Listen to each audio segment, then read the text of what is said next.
Oybek aka, navbatdagi avtomobilimiz tayyor bo'ldi. Stok holatiga olingandan keyin special mijozimiz uchun off-roadga tayyorlangan avtomobilimiz darobodga qilindi. Tomlar o'rnatib berildi, shnorkel qo'yildi va avtomobilimizga boshqa bir qancha yengilliklar o'rnatilib berildi. Bu avtomobilimiz tez kunlarda O'zbekiston ko'chalarida paydo bo'ladi inshaalloh. Avtomobilimiz yo'lga chiqib ketmoqda. Kimga shunaqa xizmatli kerak bo'lsa, aloqaga chiqaverasizlar, chiroyli qilib ishlarni bitkazib beramiz. Cruze 76 boshqa ranglari ham bor sotuvda.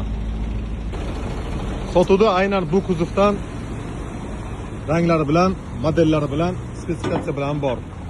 Karatishka ham bor, 4 eshikli ham bor. Karatishka ya'ni 2 eshikli bo'ladi. Gelariga yaxshi kunlariga nasib qilsin. Alloh xotirjamlik ko'rsinlar. Tez kunda O'zbekiston yo'llarida.